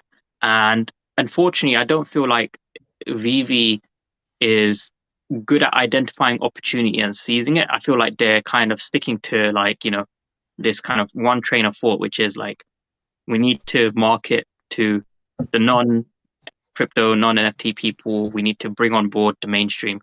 And I think what they're overlooking, which I really hope they do kind of discuss and reconsider, is, and this is from my experience, so it might be a bit anecdotal, but I think what Veve has done better than anyone else, personally, is they've managed to convert more crypto people that I know who came in and they have a history of just, buying and selling for profit, flipping, and they've turned those people into collectors who now also buy and collect like physical statues and things. And like that in itself adds value to the brands that Veve works with, because they're bringing more long-term customers and supporters to their brands as well. And I think the smaller brands, it's most impactful for them. Like, I bet you, like the ones like Frank Kozik and Ron English, they had never ever had, okay, maybe, I don't know, maybe I'm like dissing them when I say this, but they probably never had as many like supporters like spamming them like on their socials up until Veve, right? So the smaller brands benefit the most from this kind of thing. The bigger brands, it's still like, still more revenues, more customers for them. So, it adds something at least. So I really hope that Veve acknowledges the existing demographic is significantly crypto and NFT collectors, not so much physical collectors coming to Veve. And they acknowledge that what they've done extremely well is convert crypto people into physical collectors, and continue to utilize that that advantage, that USP that they have, and they market that in more of a upfront way as well, because they are very good at doing that. And that's something I give them a huge amount of credit on, because they've done it to so many of my friends who went out and started buying Todd Batman black and white statues, and they would have never done that before. Or like so many people I know, they went out and they started buying graded comics, and they'd never ever, but I think many of them hadn't even read a comic before in real life, to be honest. And it was all because of Veve. So I really do hope that they acknowledge that and they continue to do that, and focus on, maybe not ignore what they're doing well at, to chase something that they want to achieve. I think they should focus on what is going well for them right now as well. I think that you have a couple of different ways to market. You have let's say there was a video I saw on TikTok a couple months ago. It was about this girl, really pretty, who happened to be in the army, and she's like, the U.S. or the U.S. Army's military $600 million budget for marketing versus this 20-year-old girl on TikTok. And I don't know exactly where she got the numbers, but it seems that this girl did a better job of recruiting with her millions of followers than did the actual military. So I think Veve can do it a bunch of different ways. They could outsource this to their ambassadors program, which they should roll out later this year as well. They can, and it could be behind closed doors. It could be at a decon event, or at someone say like, hey, we as Veve can't say X, Y, and Z, but you guys can. And would they ever actually say something like that? I don't know, but I think there will be hints along the lines of, Jeremy Pador mentioned the other day that you don't sharpen your own blades by dulling others, and I get that, so I'm a little hesitant to say this, but I don't let Veve be cocky a little bit. If Veve doesn't want to bring up the fact that other platforms, like let's say Recur, have had really, really good IP, like Hello Kitty and a bunch of Nickelodeon stuff, and some other things on there, and their past one, just lean into that. Lean into the fact that Veve can do what no other company can. Autograph.io had the biggest sports stars, like legends, goats in their respective fields, Tiger Woods, Tony Hawk, and Tom Brady, and their platforms. Okay, I think it still does volume, but it's not anywhere that what like Kripkins does more than that. Like it's very, very, very, very interesting the way that they could do this marketing, and I think influencers, not just. I'm not even talking about us, but when they do marketing, I think you're going to have every single YouTube and Twitter and TikTok account with, 10 or 100,000 followers have Veve in the title of their post just to get the clicks, just because I'm making a video on Veve and I'm accepted in this community now. Now I'm shoulder to shoulder with Disney and Universal. There's going to be, I don't know if they're necessarily going to have to try that hard. That's just my opinion, though. I don't know if anyone has any rebuttal on that. Do you guys think that Veve one day hits that 100 million collectors that that David has said that they're aiming for, or is that a pipe dream? I don't know. I don't know because I would like to see them hit at least 1 million first, like genuine active. We had 2 million. Yeah, like we're like 90% of them are bots. Yeah, I mean the data right now shows, according to like the actual blockchain data, I think weekly users, we're at about 18,000 active weekly users, which is actually that's similar to what we were at when. Actually, no, that's more than what we were at when I joined Veve, because I was in the first 10,000 users. So, yeah, and I think if right now in a bear market, we're still at, between 18 to 20,000 active weekly users that are consistent, then that's actually enough for Veve to continue selling out of drops, to be honest, if the drops have 3,000-4,000 editions. So, yeah, I think as far as they need to go in terms of primary market, they're actually still doing okay. But to really scale and grow and add volume and do all the things they want to do, especially with 100 million followers or users, I should say, I would like to see them hit 1 million first. So yeah, I can't really comment on if I think they'll have 100 million or not. I want to see them at least do 1 million first. And to build on Kay's premise, I mean, a lot of their drops have been selling out, and this is a bear market. What happens when Omi goes from 001 to 002 or 3 or 5? Like, what happens when we're in the midst of a bull market and people suddenly, their bags go from 10,000 to 100,000 or 100,000 to 1 million? It's going to be insane. Like, the revenue back and forth is going to be nuts. I would say 1 to 2 million in the next bull market is not outside the realm of possibility. I think a lot of things have to hit, but also I feel like you might have some people that don't have Veve collectibles that do go and try to get land in the VeVeVerse. And obviously that's not going to happen this year. That'll probably happen next year, most likely. But I think that's possible is because, I mean, depending on the benefits that land gives you and other things, you're basically hitting you're going into a lottery. And at the very least, you're going to get something if you get a piece of land. But it's possible that you get a piece of land that's next to something really cool. And when you have more of those stories of, I put in $1,000 and I have pulled out $100K, then people love to chase those green candles. So I think 1 to 2 million users is pretty easy by the next bull market. Yeah. Sentiment's been, so low recently that, we sometimes kind of forget the success that they've had, like you both have alluded to, in terms of selling out and, generating millions of dollars in revenue and the big plans that are on the horizon. How do you think, do you think that they'll be able to fully execute the VeVeVerse, and what kind of impact does that have on this whole project when they do? I don't know if we have the blueprints of the VeVeVerse yet, and what would be executed 100%. Now, most likely they have plans for the next 5 or 6 years, and they'll roll out VeVeVerse starting this year, and then they'll roll out. They've only given us 4 phases, and the phases being, okay, you have your homes, and then accessories, and then you have VV worlds and other IP worlds. Then you have and phase 3, I think, is Ready Player Me avatars. Phase 4 is something else, but I guarantee you they have plans for 2 or 3 years down the line, or 2 or 3 more quarters after that, and that's what they've given us. I would say maybe 5 or 10% of their overall plan comes out this year.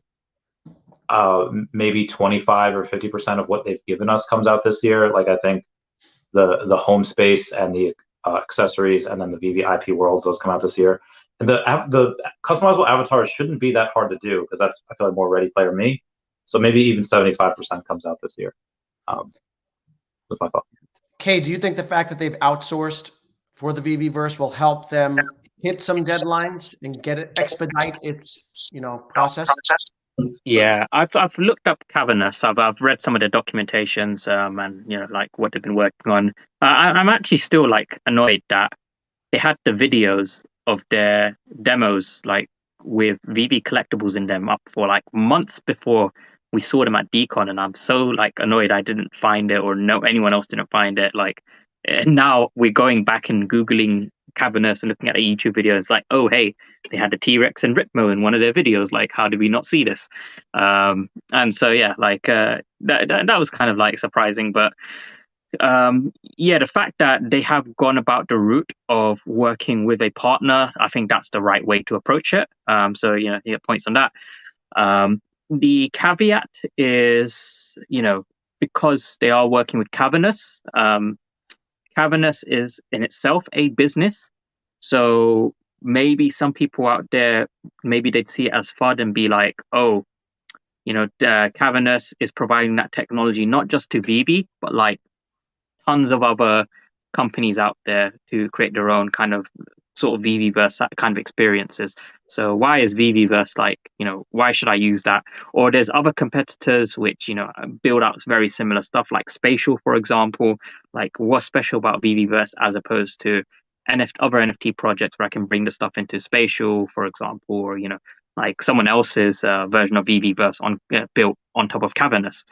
So these are all valid points, and I would say to that, the technology, the let's say the back end for creating these experiences, that's just one layer of it. Similar to Google AR Core, which is the package, the software that they use for the AR, because there are other apps out there that provide AR, and they've been doing AR for longer than VV. That's just how it is. But everything that added value was everything that you could do alongside it, right? Having the ability to place it in your showrooms, having the ability to post it to a feed and create a community in there, having the ability to then take those collectibles and pin them to your profile, and then trade them and sell them on a marketplace, and people can kind of see the little preview of it in there. If they don't own it and they're thinking of buying it, that kind of stuff.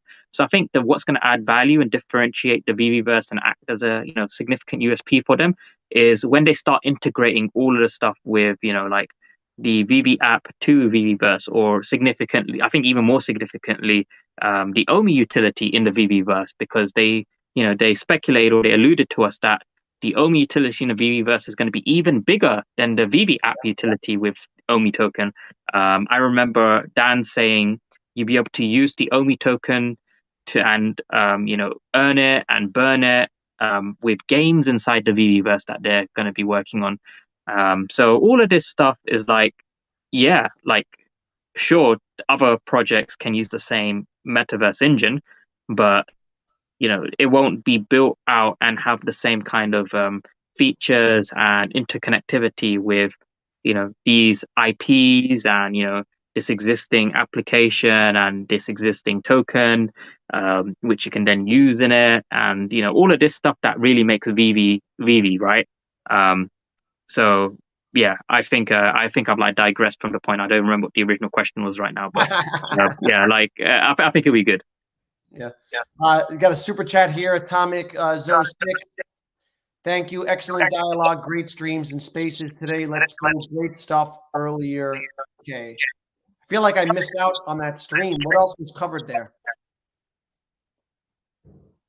With Mitch. I was not in spaces today. Or I was this morning with Mr. MC1, but I was in and out. I didn't really. He had a 6-hour one, I think, right? It's like 7 hours. Wow. Yeah, it was good. I was kind of in and out, and then someone DM'd me and said, "Hey, Mitch is on the spaces now," so I jumped on. And then, yeah, we didn't want to turn it into too much of a Mitch AMA, but like he definitely, because he's always very honest and open when he says stuff in the spaces, which is great. So, we got some good stuff out of him, especially regarding like Omi, for example. Their priorities. And he said, he was like straight up like.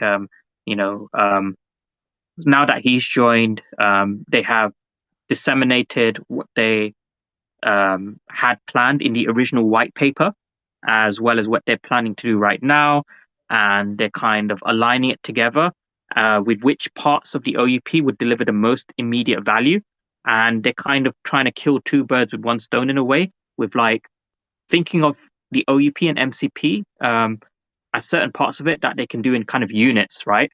So, for example, the waitlist system, it's best to have the waitlist system with both the OUP and the MCP way of using your points or tickets.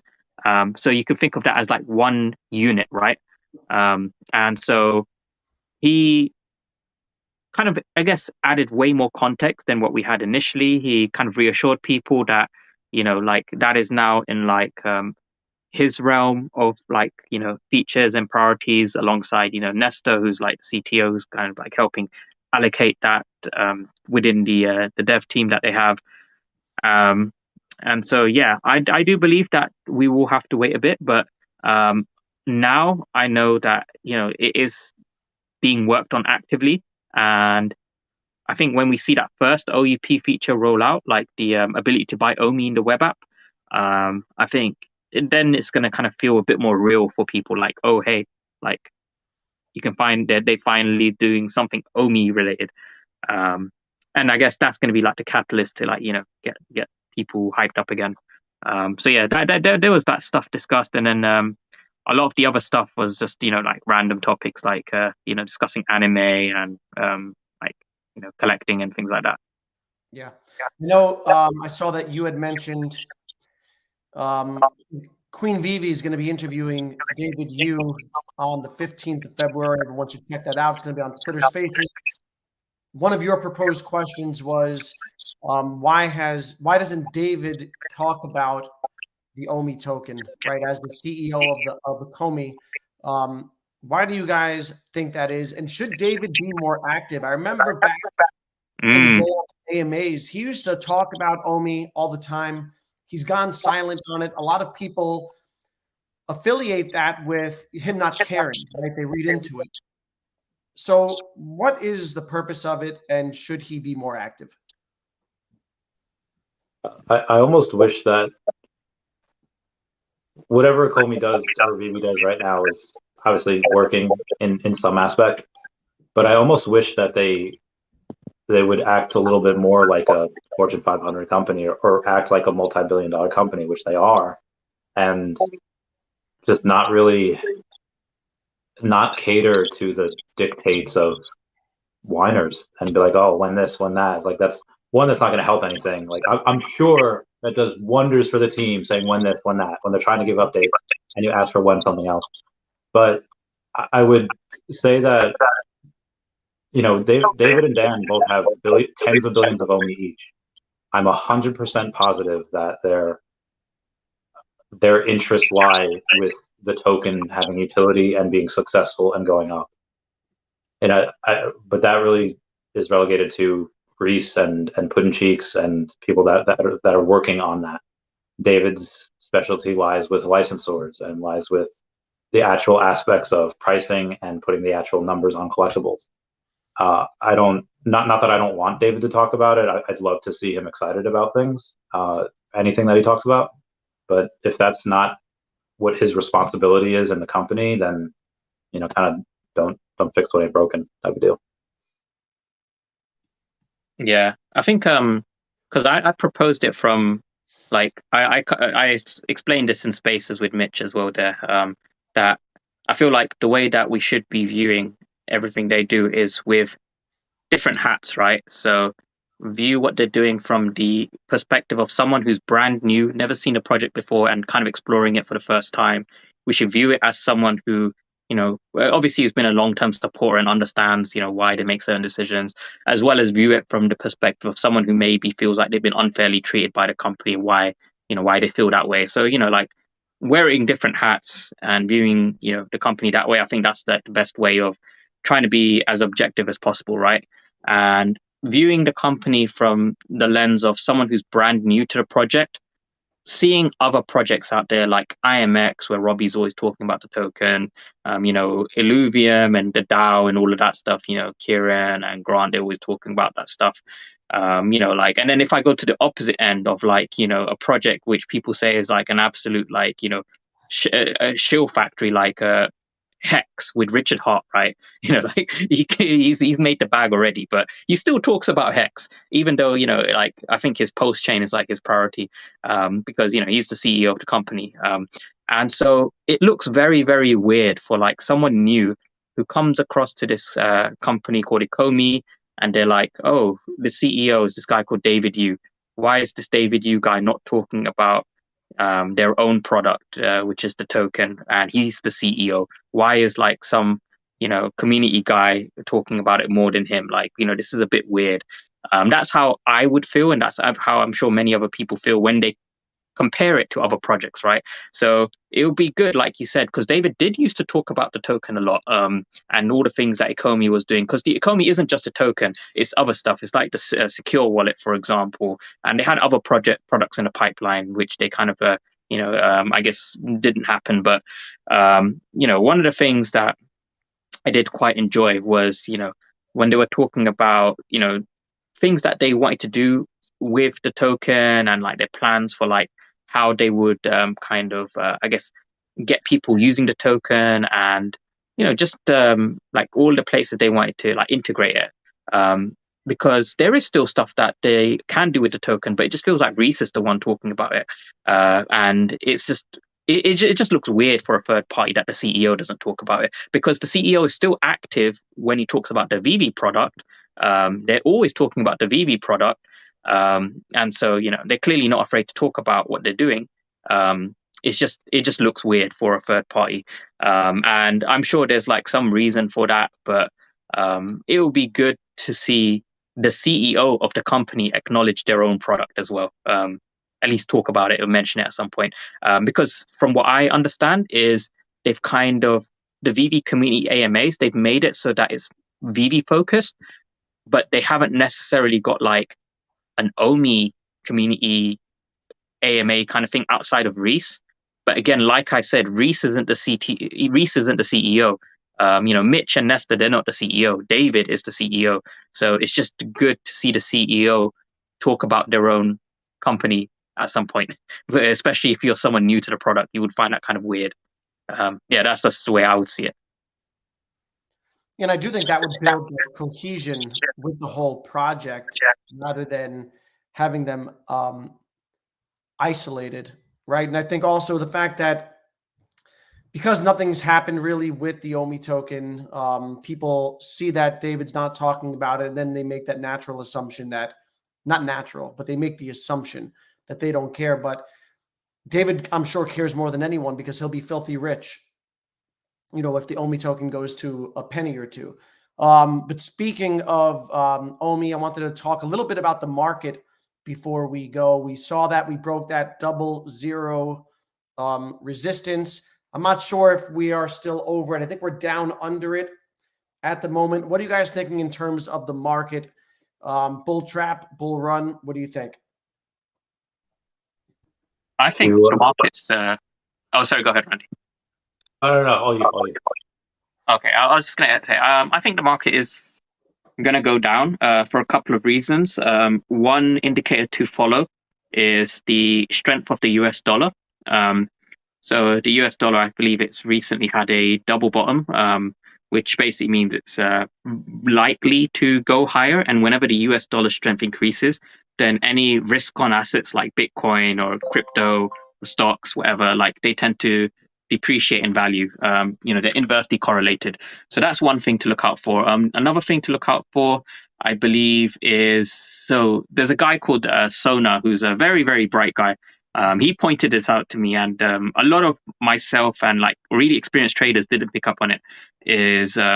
Or investors, I should say, is last year on Binance there was it was like $1 billion plus long position on Bitcoin, and recently Bitcoin has been going against trends. It's been brought up, and he identified that it was being brought off the market with mainly BUSD, the Binance USD.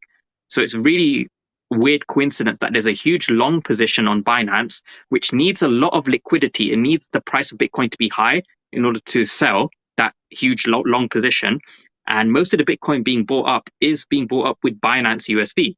So he said that the target for that long to be liquidated, Bitcoin needs to hit a price of between 27 to 30K. Once it hits that, then it's just going to literally tank to 12K. So that's like a cool bit of speculation, but the data is there. It is transparent, and it's just a lot of us didn't notice that. And then also I feel like just the markets in general, they haven't, the circumstances, the conditions aren't there for a bull run right now. It's only when the Fed pivots and money printing starts happening, that's when typically we can start to see, the early signs of a real bull run. And the money printing hasn't started happening yet. I feel like there's, like with the natural disaster today, with like Syria, Turkey, and then, tanks being sent out to, Ukraine, and, all of this like hyping up of a Cold War. And recently that thing with the Chinese balloon as well, the media is going to overhype. Okay, I'm not going to say overhype, but the media is going to want people to, pay as much attention to these things as possible to instill fear in the market. That's when, these big players tend to bounce.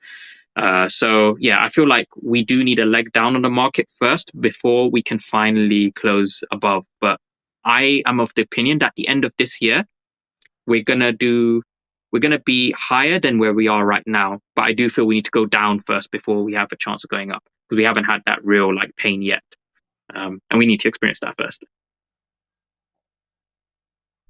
I definitely want to push back on that. I mean, if you take a look at just look at the Bitcoin stock to flow model, and based on the historic trends of where we were down from a penny to $1, $10, $1,000, it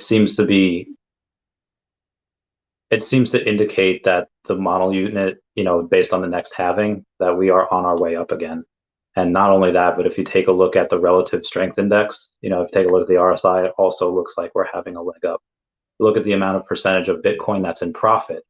Obviously we were down to I think 50% of the Bitcoin in circulation was only in profit, and now it's finally bumping up a little bit to 60-70%. And if you take a look at the Bitcoin price to the realized cost price, we have very positive indicators there. And if you look at the Bitcoin realized returns, a lot of it, which has from a lot of the miners, you get to see a lot of positive return. So I think you're taking a look at any one of these things, you could just be explained away. But then when you take a look at all of them together in conjunction with Bitcoin in comparison to the S&P 500, and how S&P 500 is only really over Bitcoin in the bear markets, and then as the as the returns kind of come back, you'll see that inflection point where Bitcoin's returns are a little bit higher. I think that unless the trends that we see reverse, we're definitely in the start of the next bull market. And could I be wrong? Sure, absolutely. But I put about 1,100 into Bitcoin this last week. I bought about 3 million OMI this last week. I will trade that though. If we do get up to, let's say 0.003 for OMI, I'll sell a couple million OMI. We get up to about 30, let's say 27, 30K in Bitcoin, I'll sell it. And then if the run continues and we go up past that, okay, well, I have 150 million OMI that I'm running. I don't care. And if we go down lower, I'll take those profits and then I'll put it back into Bitcoin and back into OMI. So I think it really depends on how you look at it. Yeah. Do you think the next bull cycle will be interrupted by regulation? Might slow it down. Yeah. How do you think OMI stands? And okay, you've said that you think that OMI, they've done all the right things in terms of avoiding bad regulation coming down on them. Yeah, you have OUP, which is very, very complex, but it's also very malleable, in which case, if any one of those things in there happens to say, yeah, this is going to make a security, they could just get rid of it, or they could find a way to circumvent it. And I'm really curious also to what other things didn't make it into the OMI development program that they thought would make us a security. And then when regulation comes down, that hammer comes down from Congress and senators and all these politicians wanting to try to justify their existence with the FTC and all that, I think that once they realize that some of the regulation might not be as bad as they thought, like, oh, we could actually add this in now. So I'm actually a little bit more bullish on regulation. And that's also going to be you have a bunch of people, a bunch of smart money with dry powder on the side that is not going to get in until regulation comes in. Once they do, I think we see a lot more volume on crypto. And, just because OMI goes up from, a million, let's say 750,000 in volume each day, which is about the average, and it just goes to 15 million, is that 20x? Does that mean a 20x for the price? No, but it could probably mean a 4x for the price. When we go up to over 100 million, I guarantee you we go past the volume where Illuvium is. When we do 100x in volume, do we do 100x? No, but I could see like a 20x. I'm very, very bullish on these things. Okay, any thoughts? That pretty much makes sense. Yeah, I agree with what Randy said there. I think we do need to kind of be cautious on the side of the Fed and regulation stuff, because they have really been thoughtful in that area, at least with OMI and ensuring it doesn't hit those points of it's a security. And it's good to see that with the case of Library recently with the SEC. The SEC has gone out and straight up said, even if the token, there was a sale of unregistered securities initially, that does not make the token a security now. Right. A judge made that ruling. Exactly. So that's been extremely beneficial. And I felt like, I don't know, I felt like the OMI token price did actually pump on that day off of that news as well. I noticed a little bit. So maybe some people were hesitant about the OMI token. They're like, oh, okay, it probably won't be a security, so let me buy a bit back. So yeah, I think that's quite important to take note of. But then, coinciding with that, I would say OMI as a token in itself, like the OUP, they've made it extremely malleable. They can kind of move things in and out if they need to. I know they've already revised it like way too many times already. So yeah, like overall, I think they've done on that front. I think they've definitely made a good judgment call. They've done their due diligence, due care of how they've kind of gone around and constructing the tokenomics of it. But again, like as Mitch said today in Spaces, like him and Nesta, they're kind of disseminating everything from the white paper, which was very early days, up until now, just to try and kind of understand that transition, that evolution, and then prioritize the features. So that'll be interesting to see. But regulations slowing down the market. I feel like they're going to make the regulations. I'm going to be like a bit conspiracy theorist here, but I feel like they're going to change and like hype up certain regulations to in a way manipulate parts of the market, because I feel like they just always do that kind of thing. So yeah, I think they might calm down on pushing the regulations when they want the market to move in, a positive direction. And like, it is what it is. Like, a lot of these funds, a lot of these kind of rich, banks and stuff, they do lobby these politicians and like, these people in as part of the SEC. Like, it happens. And so I feel like when these funds want the markets to go up, I expect them to kind of calm down on like the regulation talk a bit, just to kind of like help push that price to where it needs to go. Yeah. I love conspiracies. One of the ones that I saw the other day, somebody posted like, hey, here's a chart of Bitcoin in 2019 where we had the decent rally between like April and June, and then it went down from July through like December, and then Bitcoin halving, and then it pumped up. It's very possible that happens this year too. It's just all how you interpret it. Yeah, Mr. 100 Set says that moves faster than politicians, so he doesn't fear regulation. And we know that Veve moves hella slow, so politicians move even slower. It's a very good point. I want to thank you guys. We'll wrap it up over here. We've been on for 2 hours. I want to thank you guys for joining. Thanks, Crypto Rain, Doctor of Stuff.